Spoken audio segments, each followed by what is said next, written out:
ओम श्री साईनाथाय नमः। श्री साई सच्चरित अध्याय 37 चावड़ी का समरोह। इस अध्याय में हम कुछ छोटी सी वेदांतिक विषयों पर प्रारंभिक दृष्टि से समालोचना का चावड़ी के भव्य समरोह का वर्णन करेंगे।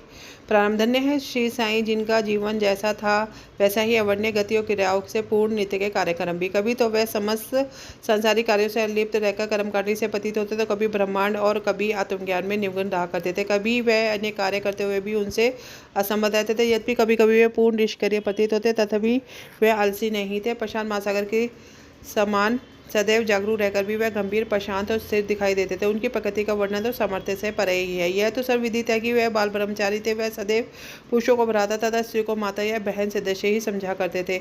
उनकी संगति द्वारा हमें जिस अनुपम ज्ञान की उपलब्धि हुई है, उसकी विस्मृति मृत्यु पर्यंत न होने पाए, ऐसी उनके चरणों में हमारी विनम्र प्रार्थना है। हम समस्त भूतों में ईश्वर का ही दर्शन करें और नामस्मरण की रसनानुभूति करते हुए हम उनके मोह विनाशक चरणों की अनन्य भाव से सेवा करते रहे, यही हमारी आकांक्षा है। इमारत ने अपने दृष्टिकोण द्वारा आवश्यकता अनुसार वेदांत का विवरण देकर चावड़ी के समरोह का वर्णन निम्न प्रकार किया है। चावड़ी का समरोह। बाबा के शयनागार का वर्णन पहले ही हो चुका है कि वह एक दिन मस्जिद में, दूसरे दिन चावड़ी में विश्राम किया करते थे और यह कार्यक्रम उनके समाधि पर्यंत चालू रहा। भक्तों ने चावड़ी में नियमित रूप से उनका पूजन 10 दिसंबर सन 1909 में आरंभ कर दिया था। अब उनके चरणामृहों का ध्यान कर हम चावड़ी के समरोह का वर्णन करेंगे। इतना मनमोहक दृश्य था कि वह देखने वाले ठिठक ठिठक कर रह जाते थे और अपनी सूझ बूझ भूली यही आकांक्षा करते रहते थे कि यह दृश्य कभी हमारी आंखों से ओझल ना हो। जब चावड़ी में विश्राम करने की उनकी नियमित रात्रि आती, तो उस रात्रि को भक्तों का अपार जन समुदाय मस्जिद के सभा मंडप में एकत्रित होकर घंटों तक भजन किया करता था। उस मंडप के एक और सुसज्जित रहते थे, दूसरी ओर तुलसी वृंदावन था। सारे रसिक जन सभा मंडप में ताल, चिपलिस, करताल, मृदंग, खजरी और ढोल आदि नाना प्रकार के वाग लेकर भजन करना प्रारंभ कर देते थे। इन सभी भजनादि भक्तों की चुंबक की नाई प्रदर्शित करने वाली तो श्री साईं बाबा ही थे। मस्जिद के आंगन को देखो, भक्तगण बड़ी उमंगों से नाना प्रकार के मंगल कार्य संपन्न करने में संलग्न थे। कोई तोरण बांधकर दीप जला रहे थे, तो कोई पालकी रथ का श्रृंगार निशानदेही हाथों में लिए हुए था। कहीं कहीं श्री साईं बाबा के जय जयकार से काश मंडल गुंजित हो रहा था। दीपों के प्रकाश से जगमगाती मस्जिद ऐसी प्रतीत हो रही थी मानो आज मंगलदायिनी दीपावली स्वयं शिरडी में आकर विराजित हो गई हो। मस्जिद के बाहर दृष्टिपात किया तो द्वार पर श्री साईं बाबा का पूर्ण सुसज्जित घोड़ा श्याम सुंदर खड़ा था। श्री साईं बाबा अपनी गादी पर शांत मुद्रा में विराजित थे। इसी बीच भक्त मंडली सहित तात्या पाटिल ने आकर उन्हें तैयार होने की सूचना देते हुए उठने में सहायता की। घनिष्ठ संबंध होने के कारण तात्या पाटिल उन्हें मामा कहकर संबोधित किया करते थे। बाबा सदैव की भांति अपनी कफनी पहनकर बंगल में सटका दबाकर चिलम और तंबाकू संग लेकर धंधे पर एक कपड़ा डालकर चलने को तैयार हो गई। तभी तात्या पाटिल ने उनके शीश पर एक सुनहरे जरी का शेला डाल दिया। इसके पश्चात से बाबा ने धुनी को प्रज्वलित रखने के लिए उसमें कुछ लकड़ियां डालकर तथा धुनी के समय दीप को बाएं हाथ से बुझाकर चावड़ी को प्रस्थान कर लिया। अब नाना प्रकार के बाग बजने आरंभ हो गए। उनके भांति भांति के स्वर निकलने लगे। सामने रंग बिरंगी आतिशबाजी चलने लगी और नारी भांति भांति के बाग बजाकर उनके कीर्ति के भजन गाते हुए आगे आगे चलने। कोई आनंद विभोर होकर नृत्य करने लगा, तो कोई अनेक प्रकार के ध्वज और निशान लेकर चलने लगा। जैसे ही बाबा ने मस्जिद की सीढ़ी पर अपने चढ़ने के, वैसे ही बालदार ने ललकार से उनके प्रस्थान की सूचना दी। दोनों ओर से लोग चौवर लेकर खड़े हो गए, उन पर पंखा जलने लगे। फिर पथ से पर दूर बिछे हुए कपड़ों के समरोह में आगे बढ़ने लगा।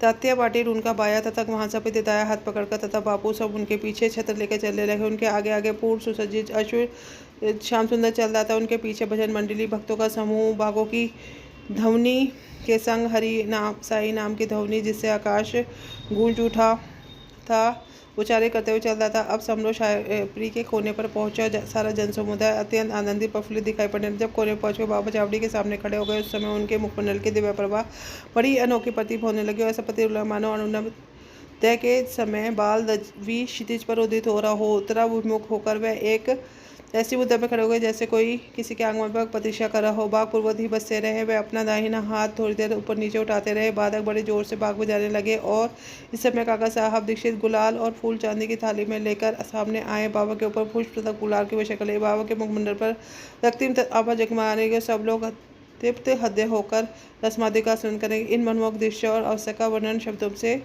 देखनी असमर्थ है। भाव विभोर होकर भक्त मालसापति को मधुर नृत्य करने, परंतु बाबा की अभक एकाग्रता देखकर सब भक्तों को महान आश्चर्य होने लगा। एक हाथ में लालटेन लिए तात्या पाटिल बाबा के बाई ओर से आभूषण लिए महासपति दाहिने और चले। देखो तो कैसे सुंदर समारोह की शोभा तथा भक्ति का दर्शन हो रहा है। इस दृश्य की झांकी पाने के लिए सहसों नर नारी, क्या अमीर क्या फकीर, सभी एकत्रित थे। अब बाबा मंद मंद गति से आगे और बढ़ने लगे। उनके दोनों ओर भक्तगण भक्ति भाव सहित संग संग चलने लगे और चारों ओर प्रसन्नता का वातावरण दिखाई देने लगा। संपूर्ण वायुमंडल भी खुशी से झूम उठा और इस प्रकार समारोह चावड़ी पहुंचा। अब ऐसा दृश्य भविष्य में कोई ना देख सकेगा।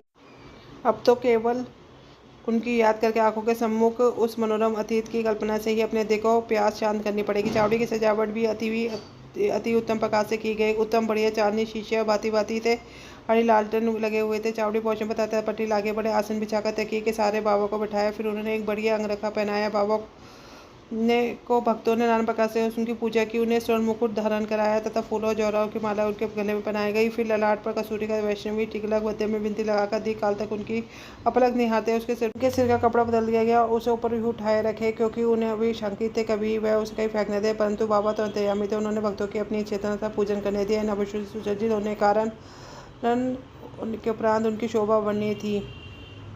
नाना साहब निवड़कर ने वृतांताकार एक सुंदर छत्र लगाया जिसके केंद्र में एक छड़ी लगी हुई थी। बापू साहब जोग ने चांदी की एक सुंदर थाली में पादप्रक्षालन किया और अर्घ्य देने के लिए उत्तम विधि से उनका पूजन किया। उनके हाथों में चंदन लगाकर पान का बीड़ा दिया, उन्हें आसन पर बिठाया गया। फिर तात्या पाटिल ने अन्य सब भक्तगण उनके श्री चरणों पर अपने अपने श्री जोगा का प्रणाम करने लगे। जब वे तकिए के सहारे बैठ जाए तब भक्तगण दोनों ओर से चौवन पंखल जगने लगते। श्यामा ने चिलम तैयार कर तात्या पाटिल को दी। उन्होंने एक फूंक मारकर चिलम प्रज्वलित की, उसे बाबा को पीने को दिया। उनके चिलम पी लेने के पश्चात फिर वह भगत मालसपति के बाद में सब भक्तों को दे दी गई। धन्य है वह निर्जीव चिलम, कितना महान तप है उसका, जिसने कुम्हार द्वारा पहले चक्कर पर घुमाने, धूप में सुखाने और फिर अग्नि में तपने जैसे अनेक संस्कार पाए। तब कहीं उसे बाबा के कर स्पर्श तथा चुंबन का सौभाग्य प्राप्त हुआ। जब वह सब कार्य समाप्त हो गए तब भक्त ने बाबा को फूल मालों से लाद दिया और सुगंधित फूलों के गुलदस्ते उन्हें भेंट किए। बाबा तो वैराग्य के पूर्ण उतारते हुए उनके जीवरे जवाहरात फूलों के हारों तथा इस प्रकार की सजत में लेने वाले थे, परंतु भक्तों के सच्चे प्रेमवश की उनके इच्छानुसार पूजन करने में उन्हें कोई आपत्ति न की। अंत में मांगली स्वर में बाघ बजने लगे। बापू साहब जोग ने बाबा की यथाविधि आरती की। आरती समाप्त होने पर भक्तों ने बाबा को प्रणाम किया। उनकी आज्ञा लेकर सब एक एक करके उनके घर लौटने लगे। तब तात्या पाटिल ने उन्हें चिलम पिलाकर गुलाब जल इत्र लगाया और विदा लेते समय एक गुलाब का पुष्प दिया। तभी बाबा प्रेम को कहने लगे, तात्या मेरी देखभाल भली भांति करना, तुम्हें घर जाना है तो जाओ, परंतु रात में कभी कभी आकर मुझे देख लेना। तब स्वीकार में उत्तर देकर तात्या पाटिल चावड़ी से अपने घर को चले गए। फिर बाबा ने बहुत सी चादर बिछाकर स्वयं अपना बिस्तर लगाकर विश्राम किया। अब हम भी विश्राम करें। इस अध्याय को समाप्त करते हुए हम पाठकों से प्रार्थना करते हैं कि प्रतिदिन शयन के पूर्व श्री साईं बाबा के चावड़ी समूह का ध्यान कर अवश्य कर लिया करें। इसी के साथ साई चरित्र का 7वां अध्याय पूर्ण होता है। ओम श्री सतगुरु साईं शुभम भवतु।